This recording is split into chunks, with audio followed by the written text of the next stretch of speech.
ভারতবর্ষের লোককথায় এরকম বর্ণনা আছে, সুকরাতের শিষ্য পরম্পরায় মনীষী অরস্তু নিজ শিষ্য সিকান্দারকে ভারত থেকে গীতাজ্ঞানী গুরু সঙ্গে নিয়ে আসার নির্দেশ দিয়েছিলেন। বিশ্বের বিভিন্ন ভাষাতে মুসা, যীশুখ্রিস্ট এবং বহু সুফি মহাত্মাগণ গীতার একেশ্বরবাদেরই প্রচার করেছেন। ভাষান্তর হওয়ার জন্য পৃথক বোধ হলেও এ সমস্তই গীতা শাস্ত্রের সিদ্ধান্ত। অতএব গীতা মানব মাত্রেরই তর্কাতীত ধর্মশাস্ত্র। গীতার তাৎপর্য যথার্থ গীতারূপে প্রস্তুত করে স্বামী অর্গড়ানন্দজি মহারাজ মানব মাত্রকে এক অমূল্য নিধি প্রদান করেছেন। গীতার হাজার হাজার অনুবাদের মধ্যে দেদীপ্যমান এই ব্যাখ্যার আলোকে যথার্থ গীতার দিব্য সংবাদ শ্রবণের মাধ্যমে আপনারা সকলেই পরম শ্রেয়র সাধক হন।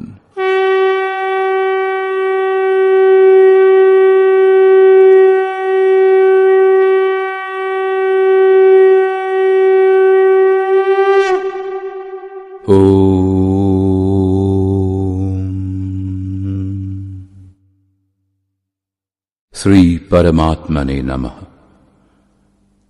যথার্থ গীতা, শ্রীমদ্ ভগবত গীতা, অথ পঞ্চম অধ্যায়। তৃতীয় অধ্যায়ে অর্জুন জিজ্ঞাসা করেছিলেন, ভগবান, যদি জ্ঞানযোগী শ্রেষ্ঠ বলে আপনার অভিমত, তাহলে আপনি কেন আমাকে ভয়ঙ্কর কর্মে নিযুক্ত করছেন? নিষ্কাম কর্মযোগ অপেক্ষা জ্ঞানযোগ অর্জুনের সরল বলে মনে হয়েছিল। কারণ জ্ঞানযোগে পরাজয় হলে দেবত্ব লাভ হয় এবং জয়লাভে মহামহিম স্থিতি, উভয় অবস্থাতেই মনে হয়েছিল লাভ। কিন্তু এখন অর্জুন উত্তমরূপে অবগত হয়েছেন যে উভয় মার্গেই কর্ম করতে হবে। যোগেশ্বর তাকে সংশয় শূন্য হয়ে তত্ত্বদর্শী মহাপুরুষের শরণাগত হওয়ার জন্য নির্দেশ দিলেন। কারণ জ্ঞান লাভের স্রোত তত্ত্বদর্শী মহাপুরুষ। অতএব উভয় পথের মধ্যে থেকে একটি নির্বাচনের পূর্বে তিনি নিবেদন করলেন, অর্জুন উবাচ,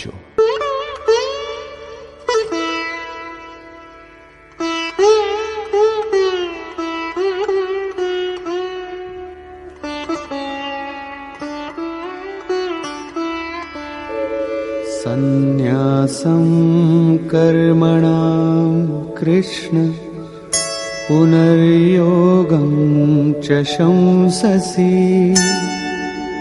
যচ্ছ্রেয় এতয়োরেকং তন্মে ব্রূহি সুনিশ্চিতং। হে কৃষ্ণ, আপনি কখনো সন্ন্যাস অবলম্বন করে যে কর্ম করা হয় সেই কর্মের এবং কখনো নিষ্কাম দৃষ্টি দ্বারা যে কর্ম করা হয় সেই কর্মের প্রশংসা করছেন। উভয়ের মধ্যে আপনি যেটি উত্তম রূপে নির্দিষ্ট করেছেন, যেটি পরম কল্যাণকর, তা আমাকে বলুন। দুটি পথ যদি একই জায়গায় পৌঁছয়, তাহলে আপনি সুবিধাজনক পথ কোনটি নিশ্চয়ই জিজ্ঞাসা করবেন।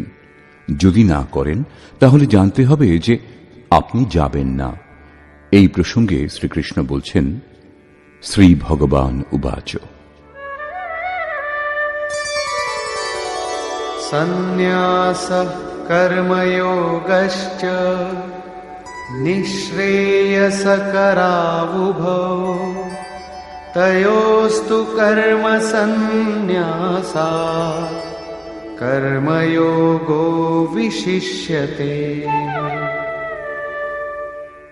অর্জুন, সন্ন্যাস অবলম্বন পূর্বক যে কর্ম করা হয়, অর্থাৎ জ্ঞান মার্গে যে কর্ম করা হয়, এবং কর্মযোগ নিষ্কামভাবে যে কর্ম করা হয়, উভয়ই পরম শ্রেয় প্রদান করে।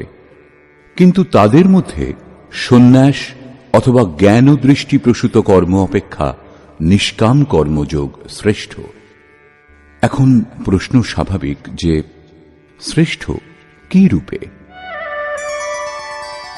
ज्ञेयः स नित्यसन्न्यासी यो न द्वेष्टि न काङ्क्षति निर्द्वन्द्वो हि महाबाहो सुखं बन्धात् प्रमुच्यते।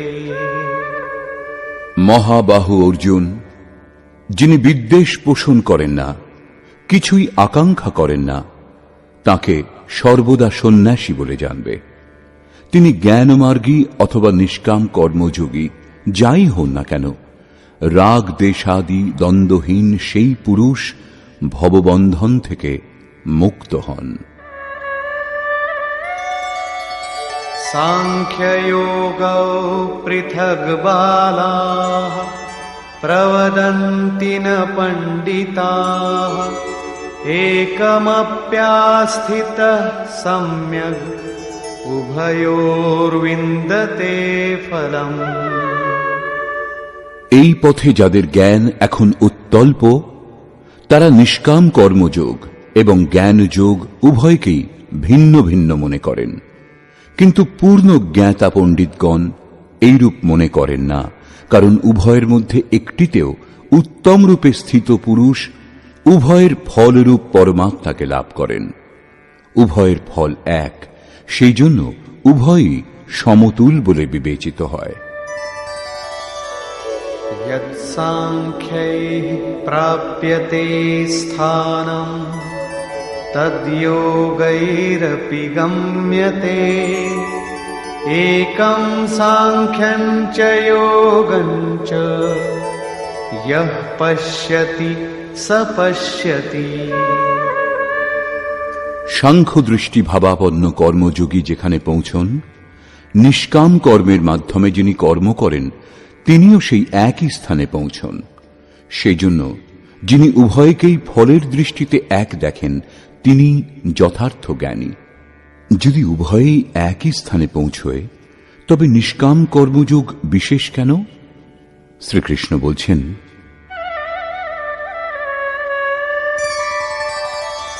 সন্ন্যাসস্তু মহাবাহো দুঃখমাপ্তুময়ো গতঃ যোগযুক্তো মুনির্ব্রহ্ম ন চিরেণাধিগচ্ছতি। অর্জুন, নিষ্কাম কর্মযোগের আচরণ ব্যতীত সন্ন্যাস অর্থাৎ সর্বস্বের ন্যাস প্রাপ্ত হওয়া দুঃখপ্রদ। যখন যোগের আচরণই আরম্ভ হয়নি তখন তা প্রায় অসম্ভব। সেজন্য যিনি ভগবৎ স্বরূপ মনন করেন তিনিই মুনি, যার মন এবং ইন্দ্রিয়সমূহ মৌন, নিষ্কাম কর্মযোগের আচরণ করে শীঘ্রই পরব্রহ্ম পরমাত্মাকে লাভ করেন। স্পষ্ট হল যে জ্ঞানযোগে নিষ্কাম কর্মযোগেরই আচরণ করতে হয়, কারণ দুটিতেই ক্রিয়া এক।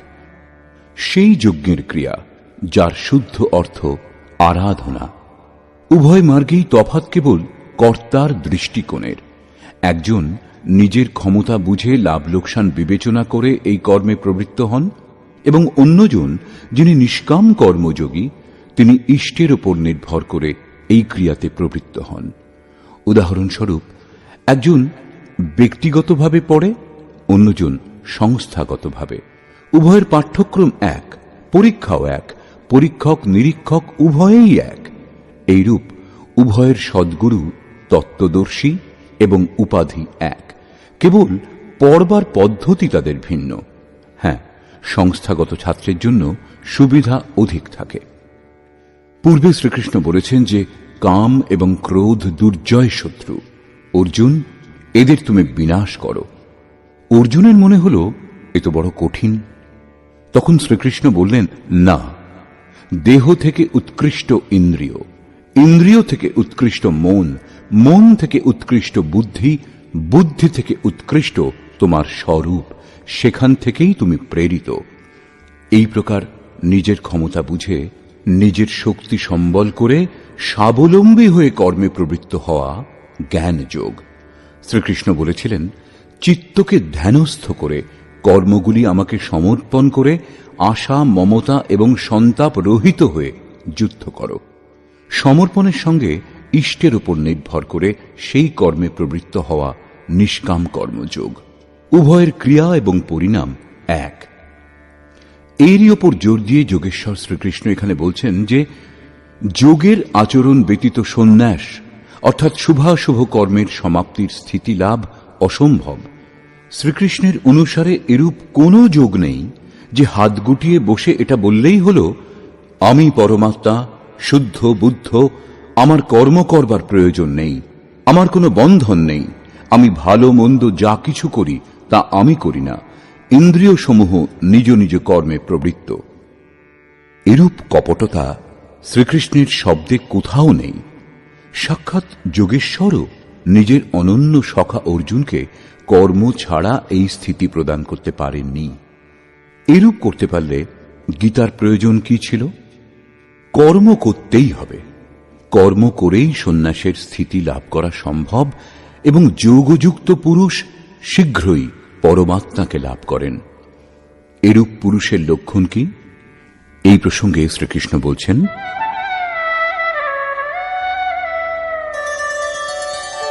योगयुक्तो विशुद्धात्मा विजितात्मा जितेन्द्रियः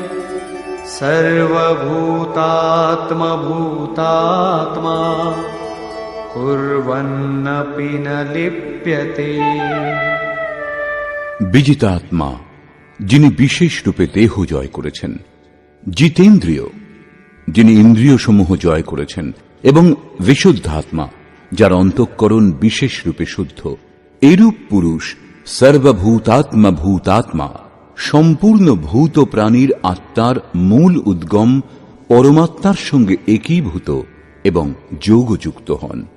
তিনি কর্ম করেও তাতে লিপ্ত হন না। তাহলে করেন কেন? অনুগামীদের মধ্যে পরম কল্যাণকর বীজের সংগ্রহের জন্য। কেন লিপ্ত হন না?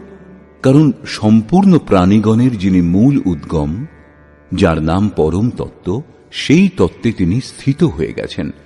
এর থেকে শ্রেষ্ঠ আর কিচ্ছু নেই যার খোঁজ করা হবে। যাবতীয় বস্তু যেগুলি ত্যাগ করে এসেছেন সে সমস্ত তুচ্ছ হয়ে গেছে। তাহলে আসক্তি কার উপর করবেন? সেজন্য তিনি কর্মে আবদ্ধ হন না। এটাই যোগযুক্তের শ্রেষ্ঠ নিদর্শন। পুনরায় যোগযুক্ত পুরুষের স্থিতি স্পষ্ট করছেন। তিনি কর্মে প্রবৃত্ত থেকেও তাতে লিপ্ত হন না কেন?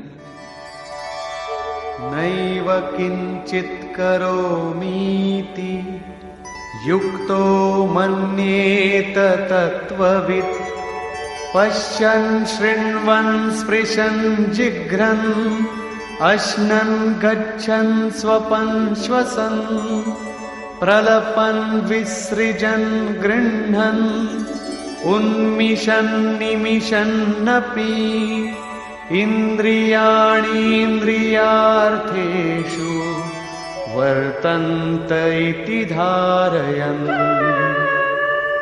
পরম তত্ত্ব পরমাত্মার যিনি দর্শন করেছেন, সেই যোগযুক্ত পুরুষের মনের স্থিতি অবস্থার উপলব্ধি এই যে আমি সামান্য কিছুরও কর্তা নই। এটা তার কল্পনা নয়, পরন্তু এই স্থিতি তিনি কর্ম করে লাভ করেছেন। যেমন যুক্তো মন্যেত। এখন প্রাপ্তির পর তিনি সমস্ত কিছু শ্রবণে, স্পর্শনে, আঘ্রাণে, ভোজনে, গমনে, নিদ্রায়, নিঃশ্বাস প্রশ্বাসে, চক্ষুর উন্মেষ এবং নিমেষেও ইন্দ্রিয় সমূহ স্ব স্ব বিষয়ে প্রবৃত্ত এইরূপ ধারণাযুক্ত হন।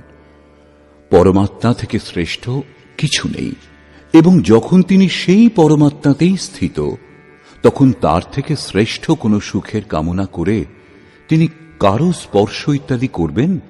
যদি এর থেকে শ্রেষ্ঠ কিছু থাকত তাহলে আসক্তি অবশ্যই হতো। কিন্তু প্রাপ্তির পর এখন এগিয়ে যাবেন কোথায় এবং কি ত্যাগ করবেন? সেই জন্য যোগযুক্ত পুরুষ লিপ্ত হন না। একেই একটি উদাহরণের মাধ্যমে স্পষ্ট করলেন। ब्रह्मण्याधाय कर्माणि सङ्गं त्यक्त्वा करोति यः लिप्यते न स पापेन पद्मपत्रमिवाम्भसा।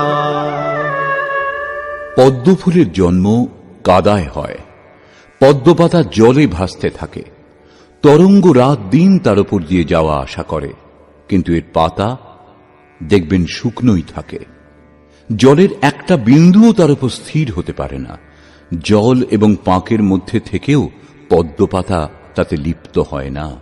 সেইরূপ যে পুরুষ সমস্ত কর্ম পরমাত্মাতে বিলয় করে, কারণ সাক্ষাৎকারের সঙ্গেই কর্মের বিলয় হয়, এর পূর্বে নয়, আসক্তি ত্যাগ করে, কারণ এর থেকে শ্রেষ্ঠ আর কিছু নেই, অতএব আসক্তিও থাকে না, সেই জন্য আসক্তি ত্যাগ করে কর্ম করেন, এইরূপ তিনিও লিপ্ত হন না। তাহলে তিনি করেন কেন? আপনাদের জন্যে, সমাজের কল্যাণ সাধনের জন্যে, অনুগামীদের পথ দেখানোর জন্যে। এই প্রসঙ্গেই জোর দিলেন।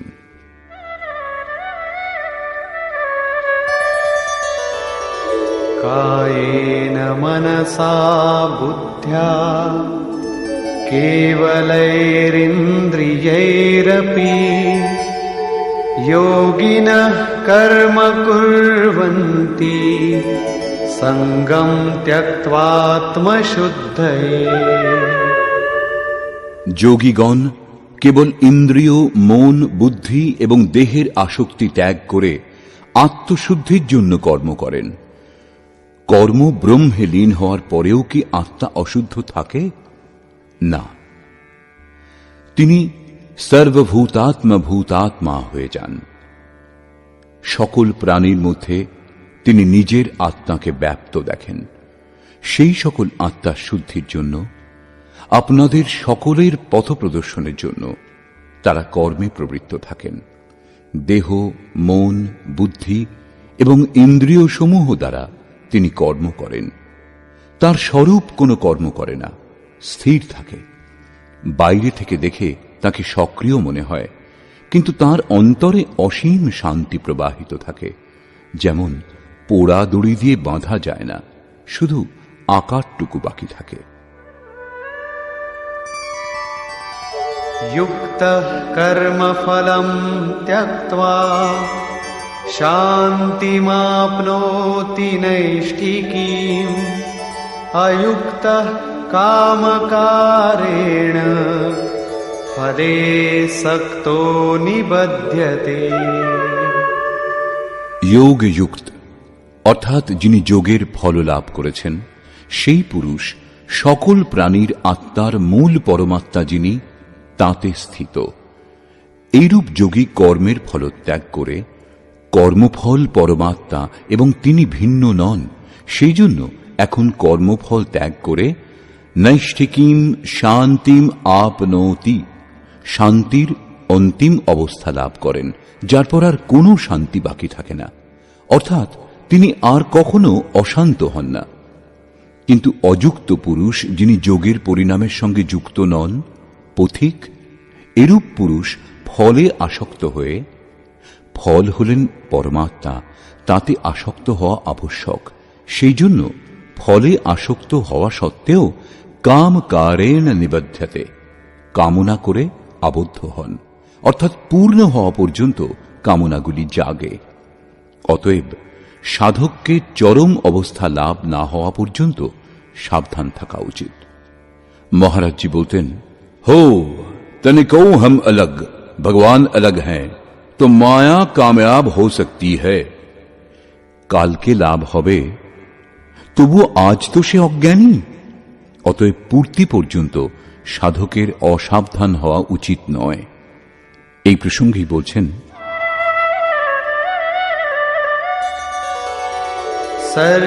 सर्वकर्माणि मनसा सन्न्यस्यास्ते सुखं वशी नवद्वारे पुरे देहि नैव कुर्वन्न कारयन्।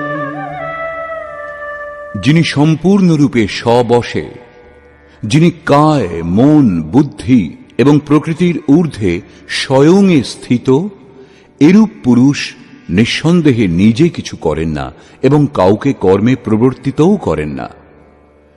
অনুগামীদের দিয়ে করালেও তার আন্তরিক শান্তিকে কিছু স্পর্শ করতে পারে না। এরূপ স্বরূপস্থ পুরুষ শব্দাদি বিষয়গুলিকে যে নবোদ্দারের মাধ্যমে অনুভব করেন, সেই নবোদ্দার দুটি কান, দুটি চোখ, দুটি নাসিকা ছিদ্র, একটি মুখ, উপস্থ এবং পায়ুযুক্ত দেহরূপ গৃহে সমস্ত কর্ম মন থেকে ত্যাগ করে স্বরূপানন্দেই স্থিত থাকেন। বাস্তব পক্ষে তিনি কিছু করেন না এবং করানও না। পুনরায় একেই শ্রীকৃষ্ণ অন্য শব্দে বলেছেন যে সেই প্রভু নিজে কিছু করেন না, কাউকে কোনো কর্মে প্রবর্তিতও করেন না। সদ্গুরু, ভগবান, প্রভু, স্বরূপস্থ মহাপুরুষ সকলেই একে অন্যের পর্যায়ভুক্ত। আলাদাভাবে কোনো ভগবান কিছু করবার জন্য আসেন না। যখন কিছু করেন তখন এই স্বরূপস্থ ইষ্টের মাধ্যমে করান। মহাপুরুষের জন্য দেহ গৃহমাত্র, অতএব পরমাত্মা করুন অথবা মহাপুরুষ একই ব্যাপার, কারণ তিনি তাঁদের মাধ্যমে করেন। বস্তুত সেই পুরুষ করেও কিছুই করেন না। এই প্রসঙ্গেই এর পরের শ্লোকটিতে বলছেন, ন কর্তৃত্বম ন কর্মাণি লোকস্য সৃজতি প্রভুঃ ন কর্মফল সংযোগম স্বভাবস্তু প্রবর্ততে। সেই প্রভু ভূত প্রাণীগণের কর্তৃত্ব, কর্ম এবং কর্মফলের সংযোগ সৃষ্টি করেন না। স্বভাবে যে প্রকৃতির চাপ, সেই অনুসারেই সকলে প্রবর্তিত হয়। যার যেমন প্রকৃতি, সাত্ত্বিক, রাজসিক অথবা তামসিক, সেই স্তর থেকেই সে প্রবর্তিত হয়। প্রকৃতি তো বিস্তৃত, কিন্তু আপনার উপর ততটাই প্রভাব বিস্তার করতে পারে যতটা আপনার স্বভাব বিকৃত অথবা উন্নত। প্রায় লোকে বলে যে কর্ম করেন, করান ভগবান। আমরা তো যন্ত্র মাত্র, আমাদের দিয়ে তিনি ভালো করান অথবা মন্দ। কিন্তু যোগেশ্বর শ্রীকৃষ্ণ বলছেন, প্রভু স্বয়ং কিছু করেন না এবং কাউকে দিয়ে করানও না এবং জোগাড়ও করে দেন না। লোকে স্বভাবে স্থিত প্রকৃতির চাপ অনুসারেই আচরণ করে, সতই কার্য করে। তারা নিজের স্বভাবের জন্য করতে বাধ্য হয়, ভগবান করেন না। তাহলে লোকে বলে কেন যে ভগবান করেন? এই প্রসঙ্গে যোগেশ্বর বলছেন,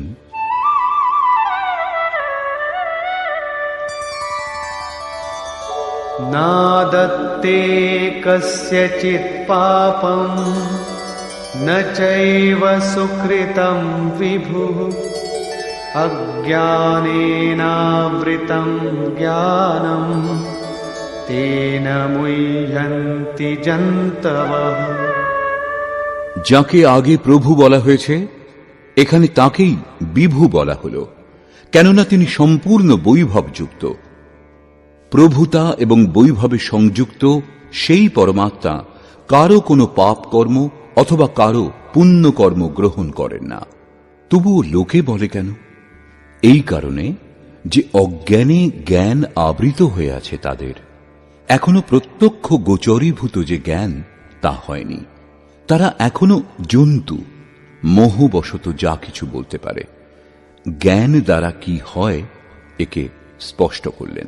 জ্ঞানেন তু তদজ্ঞানম येषां नाशितमात्मनः तेषामादित्यवज्ज्ञानं প্রকাশয়তি তৎপরম। যাদের অন্তঃকরণের অজ্ঞান, যার দ্বারা জ্ঞান আবৃত ছিল, আত্মসাক্ষাৎকার দ্বারা বিনষ্ট হয়েছে, এবং যিনি জ্ঞান লাভ করেছেন, তার জ্ঞান সূর্যের মতো পরম তত্ত্ব পরমাত্মাকে প্রকাশিত করে। তাহলে কি পরমাত্মা অন্ধকারের নাম? না, তিনি তো স্বয়ং প্রকাশ রূপ দিন রাতি, স্বয়ং প্রকাশমান আছেন ঠিকই, কিন্তু আমাদের উপভোগের জন্য নয়। দেখা তো যায় না। যখন জ্ঞান দ্বারা অজ্ঞান অপসারিত হয়, তখন সেই জ্ঞান সূর্যের মতো পরমাত্মাকে সাধকের মতো প্রবাহিত করে দেয়। তখন তার জন্য কোথাও অন্ধকার বলে কিছু থাকে না। সেই জ্ঞানের স্বরূপ কি? তদ্বুদ্ধয়স্তদাত্মানঃ তন্নিষ্ঠাস্তৎপরায়ণাঃ গচ্ছন্ত্য পুনরাবৃত্তিম জ্ঞাননির্ধূতকল্মষাঃ। যখন পরম তত্ত্ব পরমাত্মার অনুরূপ বুদ্ধি হয়, তত্ত্বের অনুরূপ মন প্রবাহিত হয়, পরম তত্ত্ব পরমাত্মাতেই নিরন্তর স্থিতি এবং তৎপরায়ণ হয়, একেই জ্ঞান বলে। জ্ঞান তর্কের বিষয় নয়। এই জ্ঞান দ্বারা পুরুষ পাপ মুক্ত হয়ে পুনরাগমন থেকে মুক্তি পেয়ে পরম গতি লাভ করেন। পরম গতিপ্রাপ্ত পূর্ণ জ্ঞান সম্পন্ন পুরুষকেই পণ্ডিত বলে। আরো বলছেন, বিদ্যা বিনয় সম্পন্নে ব্রাহ্মণে গবিহস্তিনি শুনি চৈব স্বপাকে চ পণ্ডিতাঃ সমদর্শিনঃ। জ্ঞান দ্বারা যাদের পাপ বিনষ্ট হয়েছে, যারা অপুনরাবর্তী পরম গতি লাভ করেছেন, এইরূপ জ্ঞানীগণ বিনয়ী ব্রাহ্মণ এবং চণ্ডাল, গরু, কুকুর ও হাতিতে সমদর্শী হন। তাদের দৃষ্টিতে বিদ্যা বিনয় সম্পন্ন ব্রাহ্মণে কোনো বিশেষত্ব হয় না এবং চণ্ডালের প্রতি কোনো হেয় ভাব হয় না। গাভী ধর্ম নয়, কুকুর অধর্ম নয় এবং হাতির মধ্যেও কোনো বিশেষত্ব নেই। এরূপ পণ্ডিত জ্ঞাতাগণ সমদর্শী এবং সমবর্তী হন। তাদের দৃষ্টি চর্মে নয়, আত্মাতে পড়ে। পার্থক্য কেবল এই, বিদ্যা বিনয় সম্পন্ন স্বরূপের কাছাকাছি থাকেন এবং বাকি যারা, তারা থাকে কিছুটা দূরে। কেউ এক স্তর ওপরে, কেউ এক স্তর নিচে থাকে। দেহটা তো বস্ত্র, তাদের দৃষ্টি বস্ত্রকে গুরুত্ব দেয় না, পরন্তু তাদের হৃদয়ে স্থিত আত্মাতে পড়ে। সেই জন্য তারা পার্থক্য করেন না। শ্রীকৃষ্ণ যথেষ্ট গোসেবা করেছিলেন। তার গাভীর প্রতি গৌরবপূর্ণ শব্দ বলা উচিত ছিল, কিন্তু তিনি সেরূপ কিছু বলেননি। শ্রীকৃষ্ণ গাভীকে ধর্মে কোনো স্থান দেননি, কেবল এইটুকু স্বীকার করেছিলেন যে অন্য আরো জীবাত্মার মতো তাদের মধ্যেও আত্মা বিদ্যমান। গাভীর আর্থিক মহত্ব যাই হোক না কেন, তাদের ধার্মিক বৈশিষ্ট্য পরবর্তী মানুষেরা জোর করে চাপিয়েছে। শ্রীকৃষ্ণ বলেছেন, অবিবেকীদের বুদ্ধি অনন্ত ভেদযুক্ত হয়, সেই জন্য তারা অনন্ত ক্রিয়ার বিস্তার করে নেয়। শোভাযুক্ত বাণীতে তারা সে সমস্ত ব্যক্তও করে। তাদের বাণীর প্রভাব যাদের চিত্তের উপরে পড়ে, তাদের বুদ্ধিও নাশ হয়। কিছু লাভ হয় না, উপরন্তু অনেক কিছু লোকসান হয়। অর্জুন, নিষ্কাম কর্মযোগে নির্ধারিত ক্রিয়া একটাই, যজ্ঞের প্রক্রিয়া আরাধনা।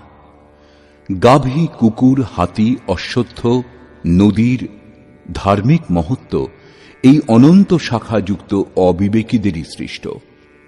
যদি এগুলির ধার্মিক মহত্ব থাকত, তাহলে তা শ্রীকৃষ্ণ অবশ্যই বলে থাকতেন। হ্যাঁ, মন্দির, মসজিদ ইত্যাদি পূজার স্থানের প্রয়োজন সাধনার আরম্ভিক কালে অবশ্যই থাকে। সেখানে প্রেরণাদায়ক সামূহিক উপদেশ পাওয়া যায়, তার উপযোগিতা অবশ্যই আছে। এগুলি ধর্মোপদেশ কেন্দ্র। বর্তমান শ্লোকে দুজন পণ্ডিতের উল্লেখ করা হয়েছে, একজন পূর্ণ জ্ঞাতা এবং অন্যজন বিদ্যা বিনয় সম্পন্ন। কি রূপে তাঁরা দুজন? বস্তুত প্রত্যেক শ্রেণীর সীমা দুটি হয়, অধিকতম সীমা পরাকাষ্ঠা এবং নিম্নতম সীমা প্রবেশিকা। উদাহরণস্বরূপ, ভক্তির নিম্নতম সীমা সেখানে যেখান থেকে ভক্তি আরম্ভ করা হয়, বিবেক, বৈরাগ্য ও নিষ্ঠার সঙ্গে যখন আরাধনা করা হয়, এবং অধিকতম সীমা সেটা যেখানে ভক্তি আপন পরিণাম দেওয়ার স্থিতিতে থাকে। ব্রাহ্মণ শ্রেণীতেও এইরূপ হয়। যখন ব্রহ্মে স্থিতিলাভের ক্ষমতা চলে আসে, তখন বিদ্যা বিনয় স্বাভাবিকভাবে সাধকের মধ্যে পাওয়া যায়।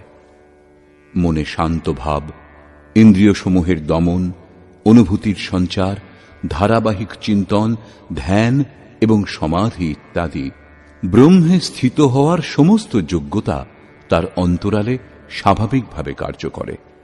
একে ব্রাহ্মণত্বের নিম্নতম সীমা বলে। যখন ক্রমশ উন্নত হতে হতে ব্রহ্মের দিগদর্শন করে সাধক তাঁতেই বিলীন হন, তখন উচ্চতম সীমা উপস্থিত হয়। যাকে জানবার জন্য সাধনারত ছিলেন, তাকে লাভ করে তিনি পূর্ণ জ্ঞাতা হন।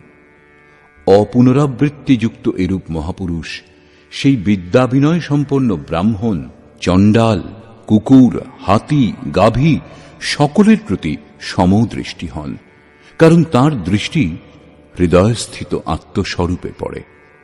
এরূপ মহাপুরুষ পরম গতি লাভ করে কি পেয়েছেন এবং কি রূপে, এর ওপর আলোকপাত করে যোগেশ্বর শ্রীকৃষ্ণ বলছেন,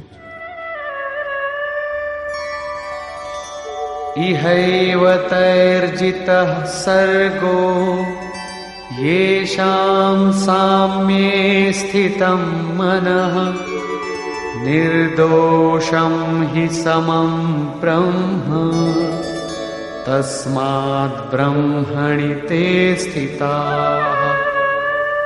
সেই মহাপুরুষগণ জীবিত অবস্থাতেই সম্পূর্ণ সংসার জয় করেন, যাদের মন সমভাবে স্থিত।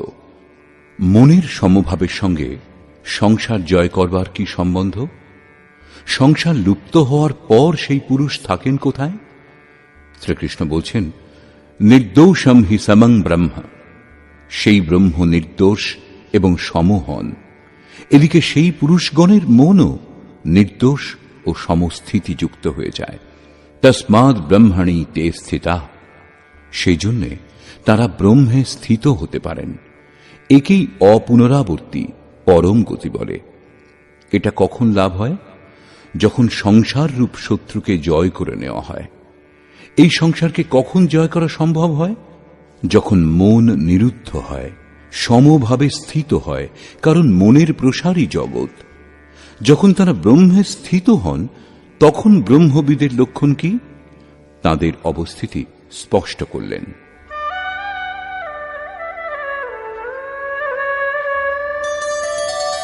न प्रहृष्येत् प्रियं प्राप्य नो द्विजेत् प्राप्य चाप्रियम् स्थिरबुद्धिरसम्मूढो ब्रह्मविद् ब्रह्मणि स्थितः। সেই জন্য সাধারণ লোকে যাকে প্রিয় বলে মনে করে, তাকে পেয়ে তিনি উৎফুল্ল হন না, এবং যাকে লোকে অপ্রিয় বলে ভাবে, যেমন ধর্মাবলম্বী প্রতীক রূপে ব্যবহার করেন, তাকে পেয়ে তিনি উদ্বিগ্ন হন না। তার প্রিয় অপ্রিয় বলে কেউ থাকে না। এরূপ স্থির বুদ্ধি অসংমূঢ়, সংশয় শূন্য, ব্রহ্মবিদ, ব্রহ্মের সঙ্গে সংযুক্ত, ব্রহ্মবেত্তা, ব্রহ্মণি স্থিত, পরাৎপর ব্রহ্মে সদৈব স্থিত থাকেন। बाह्यस्पर्शेष्वसक्तात्मा विन्दत्यात्मनि यत्सुखम् स ब्रह्मयोगयुक्तात्मा सुखमक्षयमश्नुते। বাহ্য সংসারের বিষয় ভোগে অনাসক্ত পুরুষ অন্তরাত্মাতে স্থিত যে সুখ বিদ্যমান, সেই সুখ লাভ করেন। সেই পুরুষ ব্রহ্মযোগ যুক্তাত্মা, পরব্রহ্ম পরমাত্মায় মিলিত হয়ে যুক্তাত্মা হন। সেই জন্য তিনি অক্ষয় আনন্দ উপভোগ করেন, যে আনন্দ কখনো ক্ষয় হয় না। এই আনন্দ উপভোগ করতে কে সমর্থ? যিনি বাহ্য বিষয় ভোগে অনাসক্ত। তাহলে কি ভোগ বাধক? ভগবান শ্রীকৃষ্ণ বলছেন, ये हि संस्पर्शजा भोगा दुःखयोनय एव ते आद्यन्तवन्तः कौन्तेय न तेषु रमते बुधः। কেবল ত্বকই নয়, সকল ইন্দ্রিয় স্পর্শ করে। দেখা চোখের স্পর্শ, শোনা কানের স্পর্শ।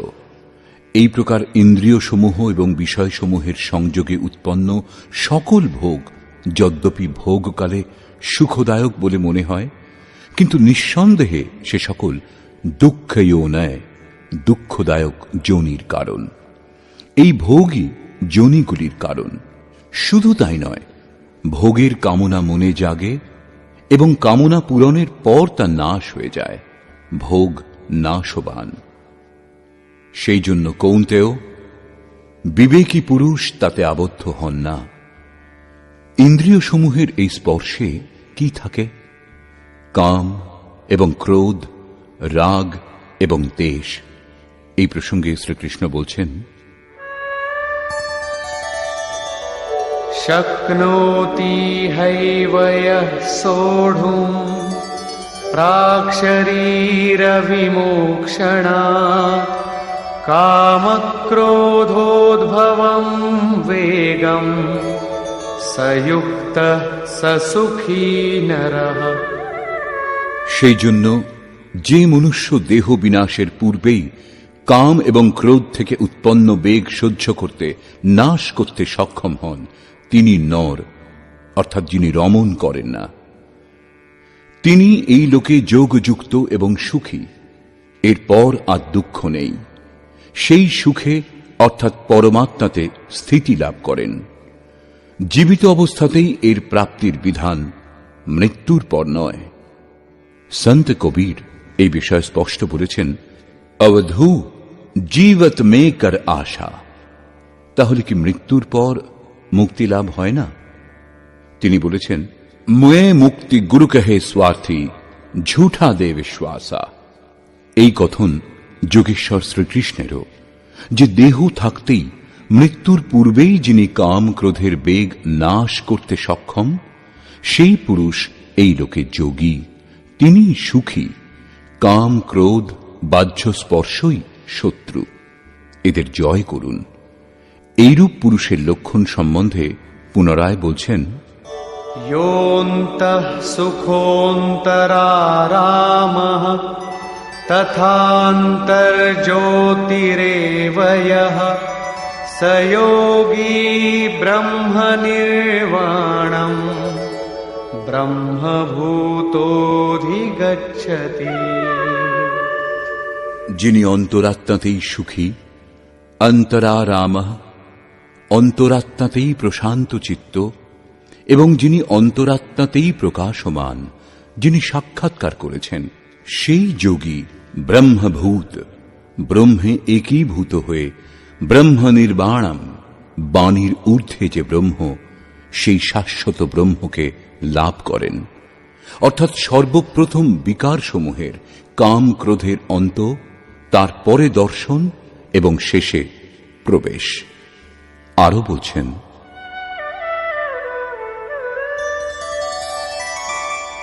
लभन्ते ब्रह्मनिर्वाणम् ऋषयः क्षीणकल्मषाः छिन्नद्वैधायतात्मानः सर्वभूतहिते रताः।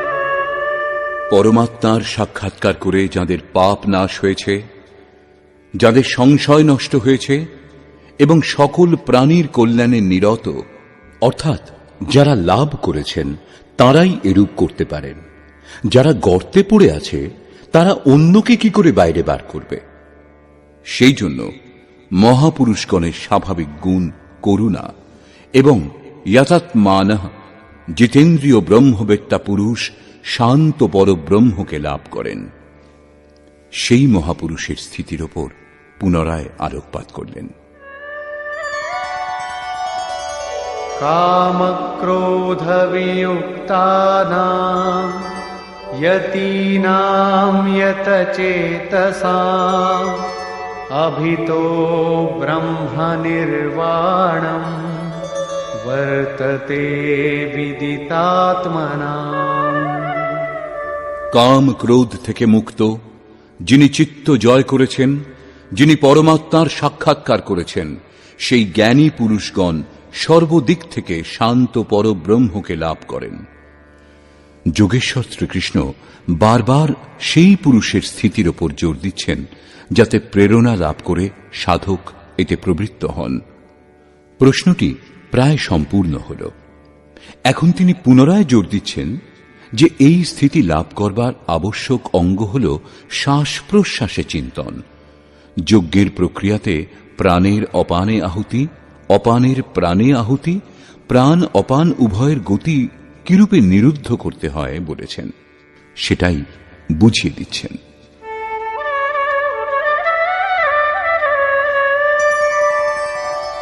स्पर्शान् कृत्वा बहिर्बाह्यान् चक्षुश्चैवान्तरे भ्रुवोः प्राणापानौ समौ कृत्वा नासाभ्यन्तरचारिणौ यतेन्द्रियमनोबुद्धिः मुनिर्मोक्षपरायणः विगतेच्छाभयक्रोधो यः सदा मुक्त एव सः। অর্জুন, বাহ্য বিষয় এবং দৃশ্যগুলির চিন্তন না করে, সেগুলি ত্যাগ করে, দৃষ্টি ভ্রূযুগলের মধ্যে স্থির করে, ভ্রুবঃ অন্তরে, এর অর্থ এই নয় যে নেত্রদ্বয়ের মধ্যে অথবা ভ্রূযুগলের মধ্যেই কোথাও দেখবার চিন্তা করে দৃষ্টি স্থির করবেন। ভ্রূযুগলের মধ্যের অর্থ এটাই যে সোজা হয়ে বসলে দৃষ্টি ভ্রূযুগলের মধ্যে দিয়ে যেন সোজা সম্মুখে পড়ে, কখনো ডান দিকে কখনো বাঁ দিকে, এদিক ওদিক অস্থির যেন দৃষ্টি না হয়। নাকের অগ্রভাগে সোজা দৃষ্টি স্থির করে নাক যেন নজরে না পড়ে। নাকের মধ্যে যে প্রাণ এবং অপান বায়ু বিচরণ করে, সেই বায়ু সমান করে, অর্থাৎ দৃষ্টি সেখানে হবে এবং স্মৃতি শ্বাসে যুক্ত করতে হবে। সে শ্বাস কখন ভিতরে যায়, কতক্ষণ ভেতরে থাকে? প্রায় আধ সেকেন্ডের মতো থাকে। জোর করে বেশিক্ষণ শ্বাস বন্ধ রাখা উচিত নয়। কখন বাইরে আসে, বাইরে কতক্ষণ থাকে? বলবার দরকার নেই যে শ্বাসে যে নামধ্বনি হয় তা শুনতে পাওয়া যাবে। এইভাবে শ্বাস প্রশ্বাসে যখন স্মৃতি স্থির হবে, তখন ধীরে ধীরে শ্বাস অচল স্থির হয়ে যাবে, সম হয়ে যাবে। মনে কোনো সংকল্পের উদয় হবে না এবং বাহ্য কোনো সংকল্প অন্তরে প্রবেশ করে মনকে নাড়া দিতেও পারবে না। বাহ্য ভোগ সমূহের চিন্তন বাইরেই ত্যাগ করে দিলে অন্তরেও সংকল্প জাগবে না। স্মৃতি একদম স্থির হয়ে যাবে। তৈলধারার সদৃশ। তৈলধারা জলের মতো বিন্দু বিন্দু পড়ে না, যতক্ষণ পড়ে ধারাতেই পড়ে।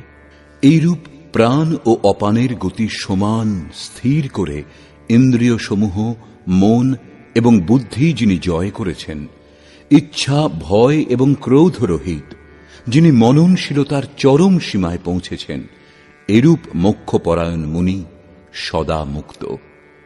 মুক্ত হয়েও তিনি কোথায় যান, কি লাভ করেন? এই প্রসঙ্গে বলছেন, ভোক্তারম যজ্ঞতপসাম সর্বলোকমহেশ্বরম সুহৃদম সর্বভূতানাম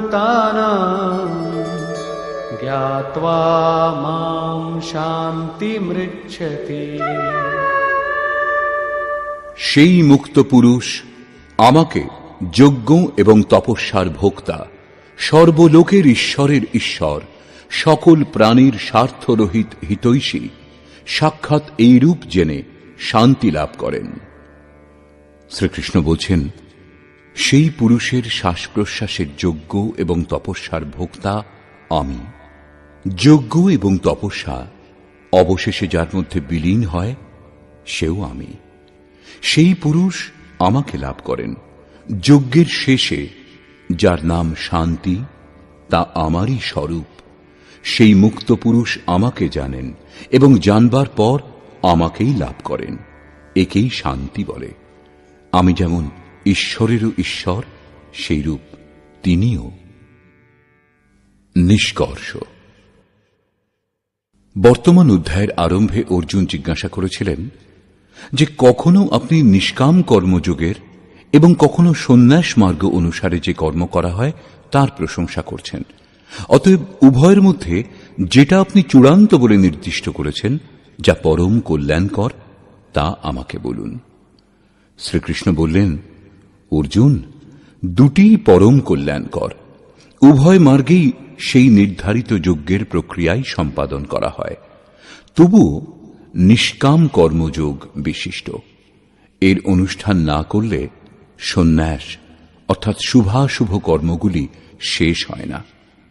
সন্ন্যাস পথের নাম নয়, গন্তব্যের নাম সন্ন্যাস। যিনি যোগযুক্ত তিনিই সন্ন্যাসী।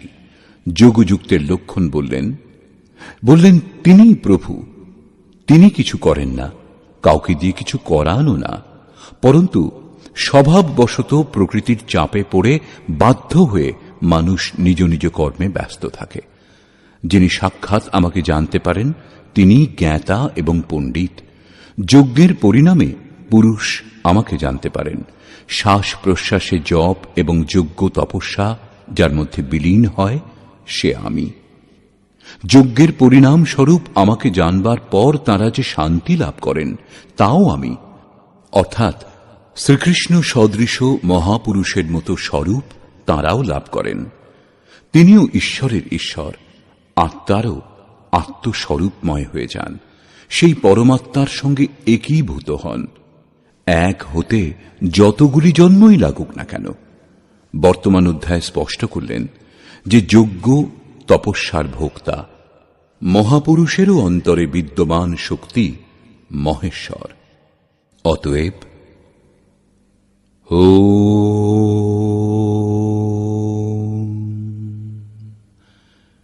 এই প্রকার শ্রীমদ্ ভগবদ্ গীতারূপী উপনিষদ এবং ব্রহ্মবিদ্যা তথা যোগশাস্ত্র বিষয়ক শ্রীকৃষ্ণ এবং অর্জুনের সংবাদে যজ্ঞভোক্তা মহাপুরুষস্থ মহেশ্বর নামক পঞ্চম অধ্যায় পূর্ণ হল। এই প্রকার শ্রীমৎ পরমহংস পরমানন্দজির শিষ্য স্বামী অর্গড়ানন্দকৃত শ্রীমদ্ ভগবদ্ গীতার ভাষ্য যথার্থ গীতাতে যজ্ঞভোক্তা মহাপুরুষস্থ মহেশ্বর নামক পঞ্চম অধ্যায় সমাপ্ত হল। হরি ওম তৎসৎ।